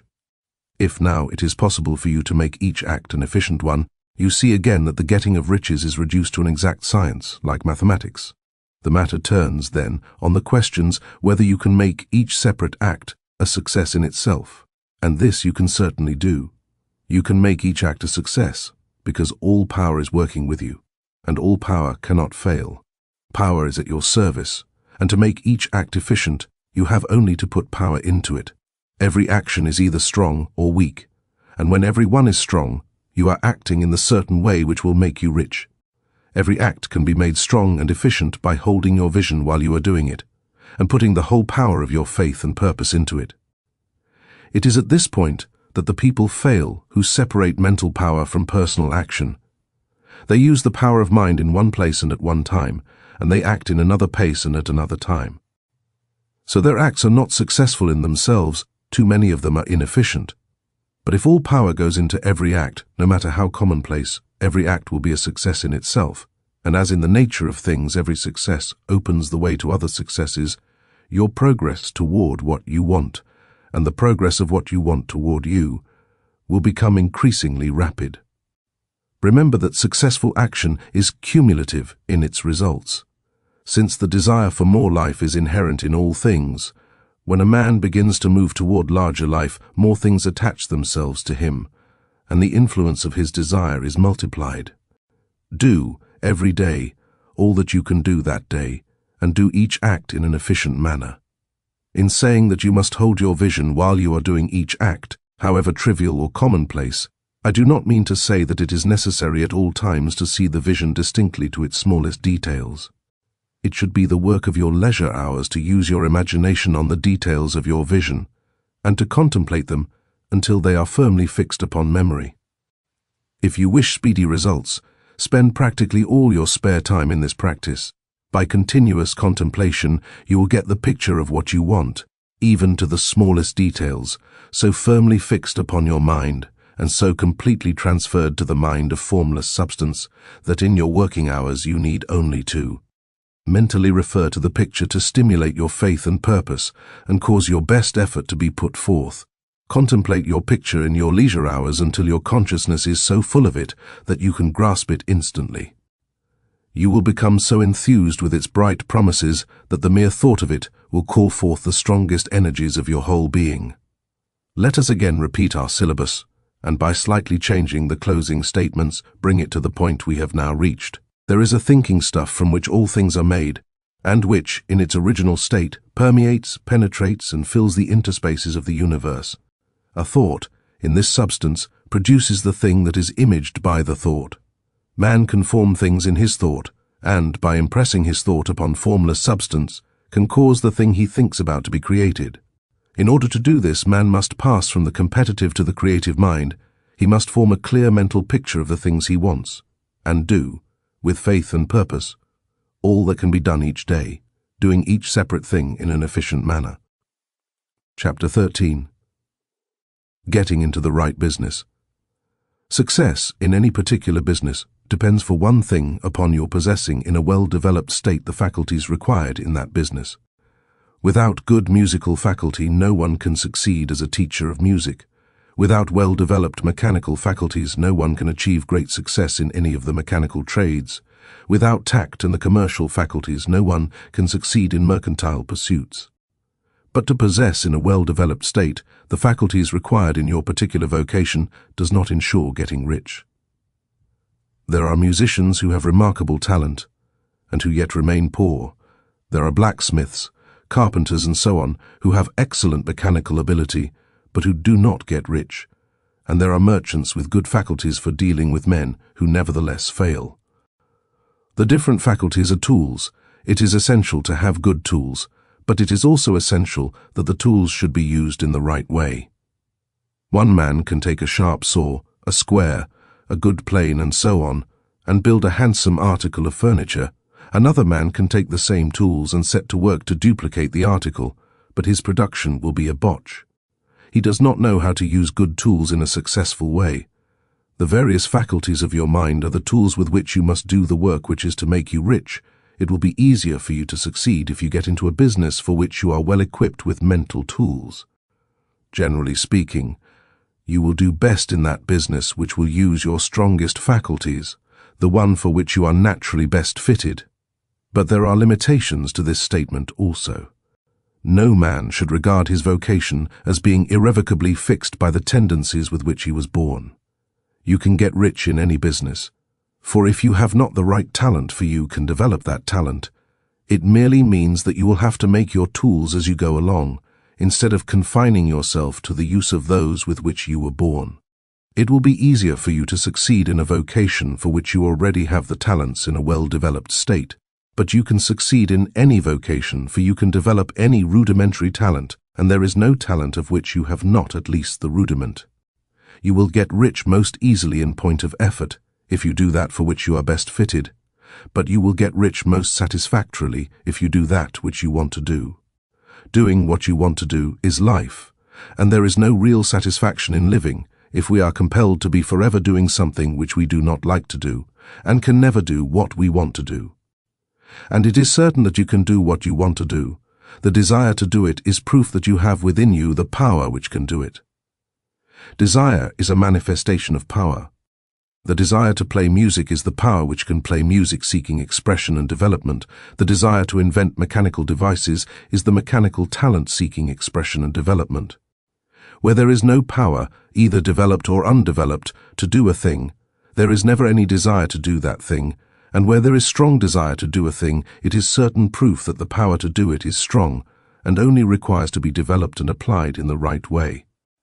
All things else being equal, it is best to select the business for which you have the best developed talent, but if you have a strong desire to engage in any particular line of work, you should select that work as the ultimate end at which you aim. You can do what you want to do, and it is your right and privilege to follow the business or vocation which will be most congenial and pleasant. You are not obliged to do what you do not like to do, and should not do it except as a means to bring you to the doing of the thing you want to do. If there are past mistakes whose consequences have placed you in an undesirable business or environment, you may be obliged for some time to do what you do not like to do, but you can make the doing of it pleasant by knowing that it is making it possible for you to come to the doing of what you want to do. If you feel that you are not in the right vocation, do not act too hastily in trying to get into another one. The best way generally to change business or environment is by growth.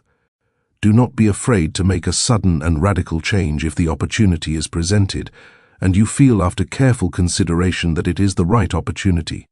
But never take sudden or radical action when you are in doubt as to the wisdom of doing so. There is never any hurry on the creative plane, and there is no lack of opportunity.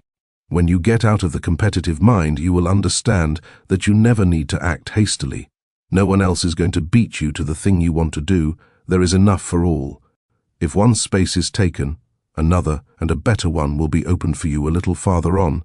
There is plenty of time. When you are in doubt, wait.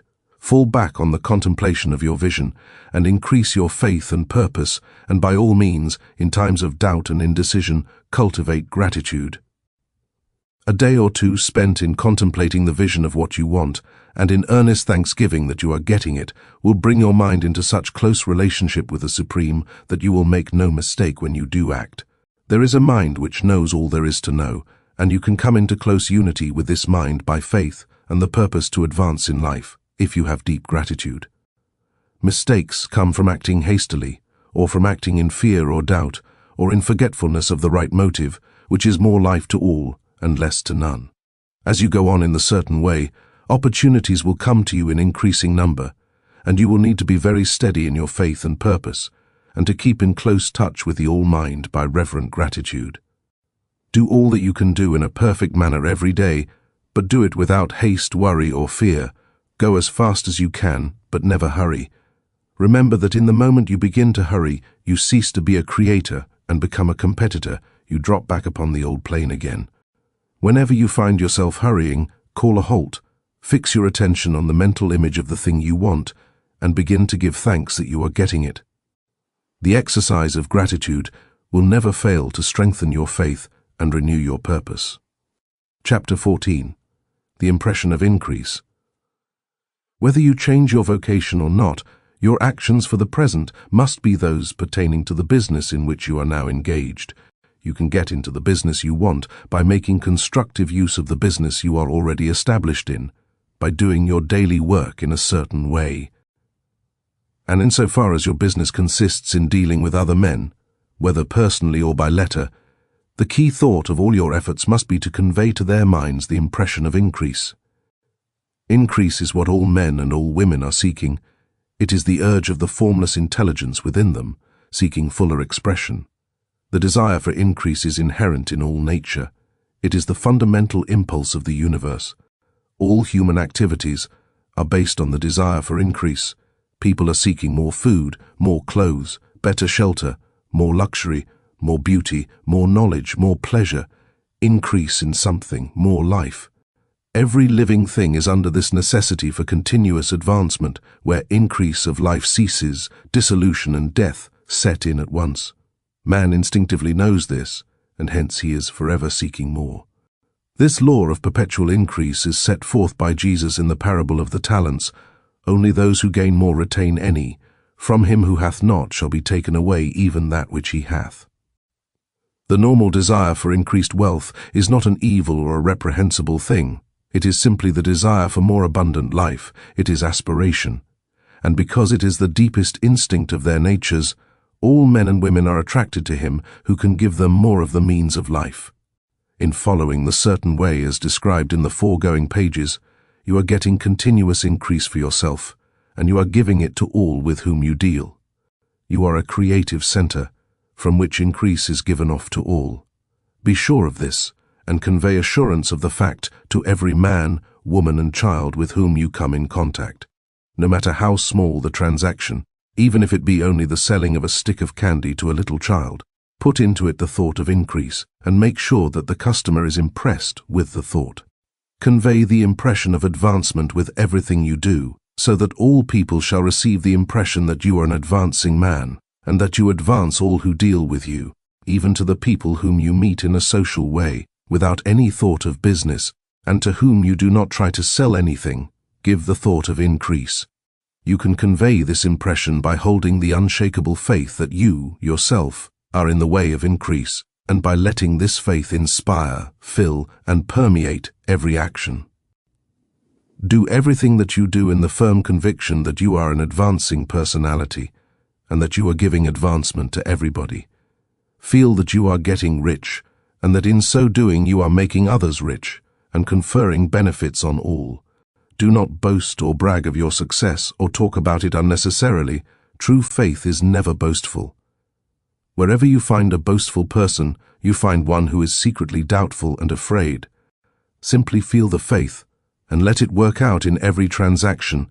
Let every act and tone and look express the quiet assurance that you are getting rich, that you are already rich. Words will not be necessary to communicate this feeling to others. They will feel the sense of increase when in your presence, and will be attracted to you again. You must so impress others that they will feel that in associating with you, they will get increase for themselves. See that you give them a use value greater than the cash value you are taking from them. Take an honest pride in doing this, and let everybody know it, and you will have no lack of customers.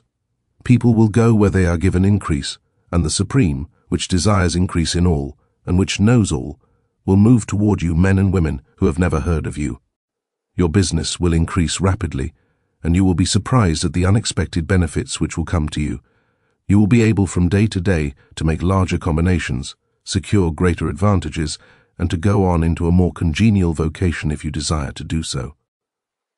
But doing all this, you must never lose sight of your vision of what you want, or your faith and purpose to get what you want. Let me here give you another word of caution in regard to motives. Beware of the insidious temptation to seek for power over other men. Nothing is so pleasant to the unformed or partially developed mind as the exercise of power or dominion over others. The desire to rule for selfish gratification has been the curse of the world. For countless ages, kings and lords have drenched the earth with blood in their battles to extend their dominions, this not to seek more life for all, but to get more power for themselves. Today, the main motive in the business and industrial world is the same. Men marshal their armies of dollars, and lay waste the lives and hearts of millions in the same mad scramble for power over others. Commercial kings, like political kings, are inspired by the lust for power. Jesus saw in this desire for mastery the moving impulse of that evil world he sought to overthrow. Read the 23rd chapter of Matthew, and see how he pictures the lust of the Pharisees to be called master, to sit in the high places, to domineer over others, and to lay burdens on the backs of the less fortunate, and note how he compares this lust for dominion with the brotherly seeking for the common good to which he calls his disciples. Look out for the temptation to seek for authority, to become a master, to be considered as one who is above the common herd, to impress others by lavish display, and so on. The mind that seeks for mastery over others is the competitive mind, and the competitive mind is not the creative one. In order to master your environment and your destiny, it is not at all necessary that you should rule over your fellow men, and indeed, when you fall into the world's struggle for the high places, you begin to be conquered by fate and environment, and your getting rich becomes a matter of chance and speculation. Beware of the competitive mind. No better statement of the principle of creative action can be formulated than the favorite declaration of the late Golden Rule Jones of Toledo: "What I want for myself, I want for everybody." Chapter 15, The Advancing Man. What I have said in the last chapter applies as well to the professional man and the wage earner as to the man who is engaged in mercantile business. No matter whether you are a physician, a teacher, or a clergyman, if you can give increase of life to others and make them sensible of the fact, they will be attracted to you, and you will get rich, the physician who holds the vision of himself as a great and successful healer, and who works toward the complete realization of that vision with faith and purpose, as described in former chapters, will come into such close touch with the source of life that he will be phenomenally successful. Patients will come to him in throngs. No one has a greater opportunity to carry into effect the teaching of this book than the practitioner of medicine. It does not matter to which of the various schools he may belong, for the principle of healing is common to all of them and may be reached by all alike. The advancing man in medicine, who holds to a clear mental image of himself as successful and who obeys the laws of faith, purpose, and gratitude, will cure every curable case he undertakes, no matter what remedies he may use. In the field of religion, the world cries out for the clergyman who can teach his hearers the true science of abundant life. He who masters the details of the science of getting rich, together with the allied sciences of being well, of being great, and of winning love, and who teaches these details from the pulpit, will never lack for a congregation. This is the gospel that the world needs. It will give increase of life, and men will hear it gladly, and will give liberal support to the man who brings it to them. What is now needed is a demonstration of the science of life from the pulpit. We want preachers who can not only tell us how, but who in their own persons will show us how. We need the preacher who will himself be rich, healthy, great, and beloved, to teach us how to attain to these things, and when he comes he will find a numerous and loyal following. The same is true of the teacher who can inspire the children with the faith and purpose of the advancing life. He will never be out of a job, and any teacher who has this faith and purpose can give it to his pupils. He cannot help giving it to them if it is part of his own life and practice. What is true of the teacher, preacher, and physician is true of the lawyer, dentist, real estate man, insurance agent, of everybody. The combined mental and personal action I have described is infallible. It cannot fail. Every man and woman who follows these instructions steadily, perseveringly, and to the letter will get rich. The law of the increase of life is as mathematically certain in its operation as the law of gravitation. Getting rich is an exact science. The wage earner will find this as true of his case as of any of the others mentioned. Do not feel that you have no chance to get rich because you are working where there is no visible opportunity for advancement, where wages are small and the cost of living high. Form your clear mental vision of what you want and begin to act with faith and purpose. Do all the work you can do every day, and do each piece of work in a perfectly successful manner. Put the power of success and the purpose to get rich into everything that you do. But do not do this merely with the idea of currying favor with your employer, in the hope that he or those above you will see your good work and advance you. It is not likely that they will do so. The man who is merely a good workman, filling his place to the very best of his ability, and satisfied with that, is valuable to his employer, and it is not to the employer's interest to promote him. He is worth more where he is. To secure advancement, something more is necessary than to be too large for your place. The man who is certain to advance is the one who is too big for his place, and who has a clear concept of what he wants to be, who knows that he can become what he wants to be, and who is determined to be what he wants to be. Do not try to more than fill your present place with a view to pleasing your employer. Do it with the idea of advancing yourself. Hold the faith and purpose of increase during work hours, after work hours, and before work hours. Hold it in such a way that every person who comes in contact with you, whether foreman, fellow workman, or social acquaintance, will feel the power of purpose radiating from you, so that everyone will get the sense of advancement and increase from you. Men will be attracted to you, and if there is no possibility for advancement in your present job, you will very soon see an opportunity to take another job. There is a power which never fails to present opportunity to the advancing man who is moving in obedience to law. God cannot help helping you. If you act in a certain way, he must do so in order to help himself. There is nothing in your circumstances or in the industrial situation that can keep you down. If you cannot get rich working for the Steel Trust, you can get rich on a 10-acre farm, and if you begin to move in the certain way, you will certainly escape from the clutches of the Steel Trust and get onto the farm, or wherever else you wish to be. If a few thousands of its employees would enter upon the certain way, the Steel Trust would soon be in a bad plight, It would have to give its working men more opportunity or go out of business. Nobody has to work for a trust. The trusts can keep men in so-called hopeless conditions only so long as there are men who are too ignorant to know of the science of getting rich, or too intellectually slothful to practice it. Begin this way of thinking and acting, and your faith and purpose will make you quick to see any opportunity to better your condition. Such opportunities will speedily come, for the Supreme, working in all and working for you, will bring them before you. Do not wait for an opportunity to be all that you want to be. When an opportunity to be more than you are now is presented and you feel impelled toward it, take it. It will be the first step toward a greater opportunity. There is no such thing possible in this universe as a lack of opportunities for the man who is living the advancing life. It is inherent in the constitution of the cosmos that all things shall be for him and work together for his good, and he must certainly get rich if he acts and thinks in the certain way. So let wage-earning men and women study this book with great care, and enter with confidence upon the course of action it prescribes. It will not fail. Chapter 16. Some cautions and concluding observations. Many people will scoff at the idea that there is an exact science of getting rich, holding the impression that the supply of wealth is limited. They will insist that social and governmental institutions must be changed before even any considerable number of people can acquire a competence. But this is not true. It is true that existing governments keep the masses in poverty, but this is because the masses do not think and act in the certain way. If the masses begin to move forward as suggested in this book, neither governments nor industrial systems can check them. All systems must be modified to accommodate the forward movement. If the people have the advancing mind, have the faith that they can become rich, and move forward with the fixed purpose to become rich, nothing can possibly keep them in poverty.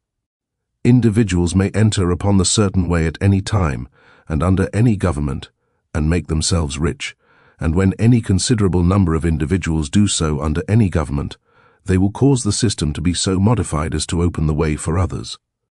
The more men who get rich on the competitive plane, the worse for others. The more who get rich on the creative plane, the better for others. The economic salvation of the masses can only be accomplished by getting a large number of people to practice the scientific method set down in this book and become rich. These will show others the way and inspire them with a desire for real life, with the faith that it can be attained and with the purpose to attain it. For the present, however, it is enough to know that neither the government under which you live nor the capitalistic or competitive system of industry can keep you from getting rich. When you enter upon the creative plane of thought, you will rise above all these things and become a citizen of another kingdom. But remember that your thought must be held upon the creative plane. You are never for an instant to be betrayed into regarding the supply as limited, or into acting on the moral level of competition.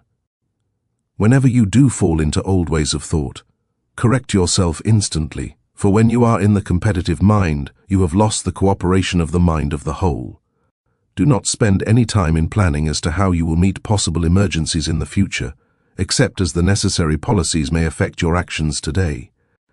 You are concerned with doing today's work in a perfectly successful manner, and not with emergencies which may arise tomorrow. You can attend to them as they come. Do not concern yourself with questions as to how you shall surmount obstacles which may loom upon your business horizon, unless you can see plainly that your course must be altered today in order to avoid them. No matter how tremendous an obstruction may appear at a distance, you will find that if you go on in a certain way, it will disappear as you approach it, or that a way over, though, or around it will appear. No possible combination of circumstances can defeat a man or woman who is proceeding to get rich along strictly scientific lines. No man or woman who obeys the law can fail to get rich, any more than one can multiply 2 by 2 and fail to get 4. Give no anxious thought to possible disasters, obstacles, panics, or unfavorable combinations of circumstances. It is time enough to meet such things when they present themselves before you in the immediate present, and you will find that every difficulty carries with it the wherewithal for its overcoming. Guard your speech. Never speak of yourself, your affairs, or of anything else in a discouraged or discouraging way. Never admit the possibility of failure, or speak in a way that infers failure as a possibility. Never speak of the times as being hard, or of business conditions as being doubtful. Times may be hard and business doubtful for those who are on the competitive plane, but they can never be so for you. You can create what you want, and you are above fear. When others are having hard times and poor business, you will find your greatest opportunities. Train yourself to think of and to look upon the world as a something which is becoming, which is growing, and to regard seeming evil as being only that which is undeveloped. Always speak in terms of advancement. To do otherwise is to deny your faith, and to deny your faith is to lose it. Never allow yourself to feel disappointed. You may expect to have a certain thing at a certain time, and not get it at that time, and this will appear to you like failure. But if you hold to your faith, you will find that the failure is only apparent. Go on in the certain way, and if you do not receive that thing, you will receive something so much better, that you will see that the seeming failure was really a great success. A student of this science had set his mind on making a certain business combination which seemed to him at the time to be very desirable, and he worked for some weeks to bring it about. When the crucial time came, the thing failed in a perfectly inexplicable way. It was as if some unseen influence had been working secretly against him. He was not disappointed. On the contrary, he thanked God that his desire had been overruled and went steadily on with a grateful mind. In a few weeks an opportunity so much better came his way that he would not have made the first deal on any account, and he saw that a mind which knew more than he knew had prevented him from losing the greater good by entangling himself with the lesser. That is the way every seeming failure will work out for you if you keep your faith, hold to your purpose, have gratitude, and do, every day, all that can be done that day, doing each separate act in a successful manner. When you make a failure, it is because you have not asked for enough. Keep on, and a larger thing than you were seeking will certainly come to you. Remember this. You will not fail because you lack the necessary talent to do what you wish to do. If you go on as I have directed, you will develop all the talent that is necessary to the doing of your work. It is not within the scope of this book to deal with the science of cultivating talent, but it is as certain and simple as the process of getting rich. However, do not hesitate or waver for fear that when you come to any certain place you will fail for lack of ability. Keep right on, and when you come to that place, the ability will be furnished to you. The same source of ability which enabled the untaught Lincoln to do the greatest work in government ever accomplished by a single man is open to you. You may draw upon all the mind there is for wisdom to use in meeting the responsibilities which are laid upon you. Go on in full faith. Study this book. Make it your constant companion until you have mastered all the ideas contained in it. While you are getting firmly established in this faith, you will do well to give up most recreations and pleasure, and to stay away from places where ideas conflicting with these are advanced in lectures or sermons. Do not read pessimistic or conflicting literature or get into arguments upon the matter. Do very little reading outside of the writers mentioned in the preface. Spend most of your leisure time in contemplating your vision, and in cultivating gratitude, and in reading this book. It contains all you need to know of the science of getting rich, and you will find all the essentials summed up in the following chapter. Chapter 17. Summary of the science of getting rich. There is a thinking stuff from which all things are made, and which, in its original state, permeates, penetrates, and fills the interspaces of the universe. A thought in this substance produces the thing that is imaged by the thought. Man can form things in his thought, and by impressing his thought upon formless substance can cause the thing he thinks about to be created. In order to do this, man must pass from the competitive to the creative mind, otherwise he cannot be in harmony with the formless intelligence, which is always creative and never competitive in spirit. Man may come into full harmony with the formless substance by entertaining a lively and sincere gratitude for the blessings it bestows upon him. Gratitude unifies the mind of man with the intelligence of substance, so that man's thoughts are received by the formless.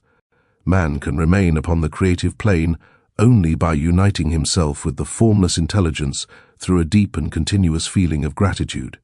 Man must form a clear and definite mental image of the things he wishes to have, to do, or to become, and he must hold this mental image in his thoughts while being deeply grateful to the Supreme that all his desires are granted to him.